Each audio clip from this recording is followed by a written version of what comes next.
What's going on, Solid Steppers? What's up, Tech the Titans? This is Miss Ward coming to you.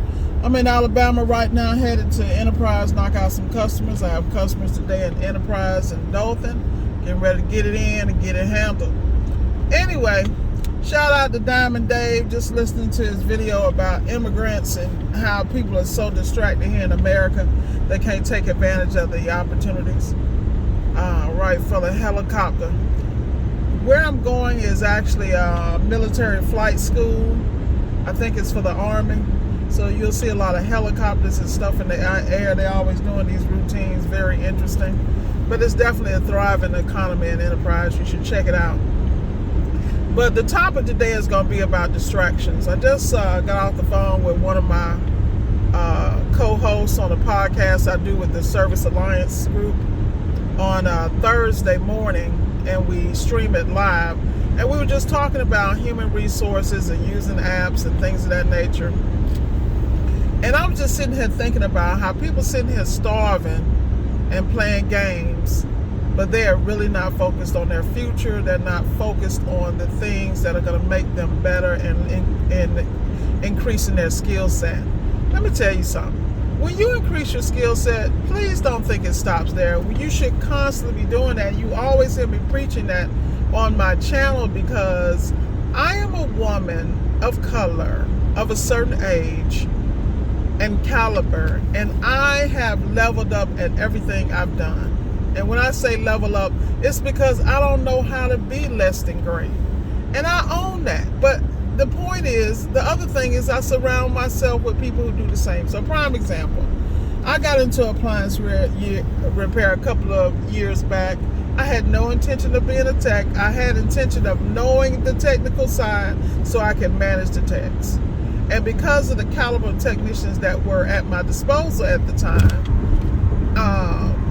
I was like, whoa, I got to get in the grind. Now, you know, I had a mechanical background coming out of automotive, but even in automotive, I was the best at what I did simply because I found a niche. I exploited that niche, and I made sure I learned everything I had to know, not only to compete, but surpass people. And I look at appliance repair the same way. I have a specific niche.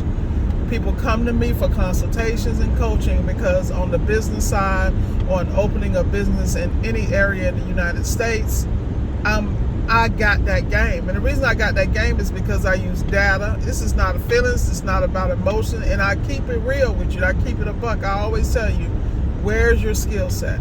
If you're only strong in laundry, well, let's look at how we're going to promote laundry. Like everything you do, you got to have a system, but you got to have the basics of a work ethic and skill set. Appliance repair is not difficult to learn. The key with appliance repair is repetition, like any other trade.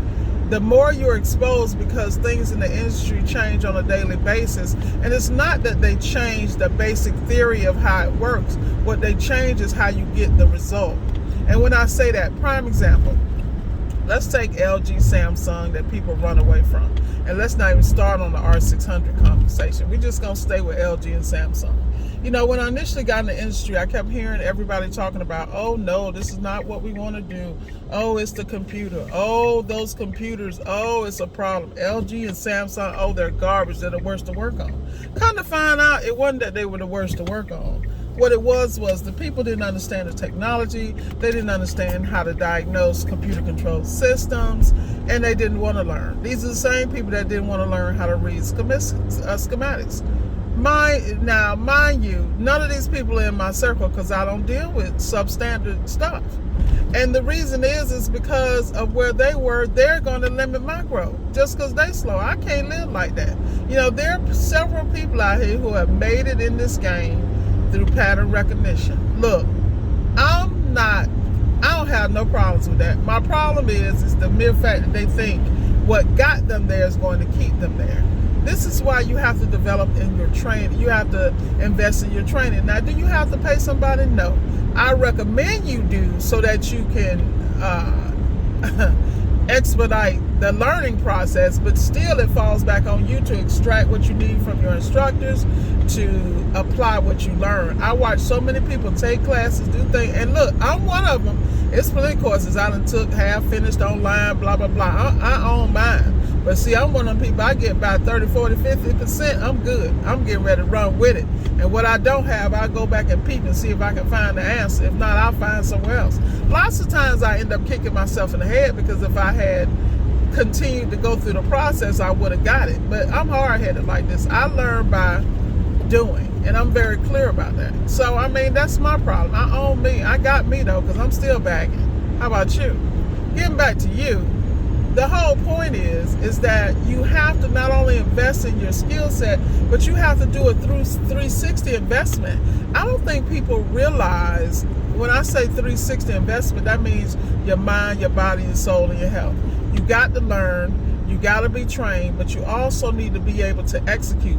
You cannot execute if you are out of breath and climbing upstairs to go work on the dishwasher. A dryer and washing. Now, y'all know how many times y'all have walked in some of the house, particularly in these new style homes, they don't put the laundry downstairs like they used to. It's on the second damn floor, because somebody thought it'd be really nice to have it right next to the kids' rooms or whatever they're doing. The reality is, when it comes to the technicians, that's another walk you got to make. That's another step. And then it's another tight, confined area that you got to pull a heavy behind washer out, get behind it. Or you got to work on the dryer. And the dryer is a steam dryer. And there's that damn water line running from the hose that's connected to the washer and the tri-hose, that's what I call it. 3 lines, from the outlet. And the key is, this is part of what we do on a daily basis. And if you're not physically fit, you're not going to be able to do this. I do this, but I stay in the gym. I might not be losing no weight right now, but I'm strong. And like I said, at the end of the day, if I want to do certain things, I know what I got to do it. I know the number one thing when it comes to losing weight is the nutrition. Yeah, I have a green smoothie right here with me. I got my lunch with me, packed and everything, because I was in my corporate apartment, so no hotel. So I was able to do a little more things to be stable. But what I'm trying to explain to you, you have to invest. And when you invest, it will come back hundreds fold. Because number one, you're going to surpass everybody in your industry, in your market, and you're not going to have the problems they're having. You're never going to be slow on work, because you're going to be able to do jobs where you don't have to take as many jobs, because you can charge a premium, because you're able to repair things that other people cannot. Ask me how I know. So let's get back to investing in your skill set, keeping your health in order. You're going to have to take care of your health. You're never going to be able to execute at the level you want if you're not healthy. And then you have to take care of your mental and spiritual piece, whatever that is for you. I think people really don't understand how important mental health is. The mental piece is real. I talk to people all the time like me. Lately, I just have not been wanting to really get up and go do stuff, which is really odd for me. But I also understood that I kind of just changed my environment, that I got to start a new routine and get acclimated to what makes it work for me and that. But at the same time, I'm in tune enough to know, okay, what's going on? And you should do that for yourself. A lot of people just get up and go, and I've been guilty of that. In fact, I was worse at it, where, Miss Ward, are you ever going to take a vacation? You ever going to take a break? And, just because the way I was raised and the way I grew up, all I know is work. That's what I know. I know how to get up and go. I know how to get up and work and go get it done. And even when I'm not feeling well, I know how to go do it. Like, that's what I know. Now, is that necessarily a good thing? It's a good thing if you're using it to your advantage. Now, if you're not, and you just burning yourself out with no results and not knowing when to slow down or how to address certain things, that's a different situation. And that's why I'm always telling people, make sure you're looking at the full circle of your situation and paying attention to what matters. And the number one thing that I always tell people is that health is wealth. You can't get wealth without health. And there's a lot of people out here with millions of dollars. If they could go back and do it differently, they would. Because no matter how much money they got, they have allowed their body, their mind, and their spirit to run down to where the money can't fix it. You don't want to be that guy or that girl. Trust me. So with that said, y'all, I'm going to wrap this up. I am, how many minutes away? 21 minutes from my destination. So I need to reach out and make some other calls. But like I said, you guys got to focus on that skill set, man. You should, at all times, you got to be working on that skill set. You got to be working on your health. And of course, you got to be working on your wealth. Be blessed and have a great day. Miss Ward signing off.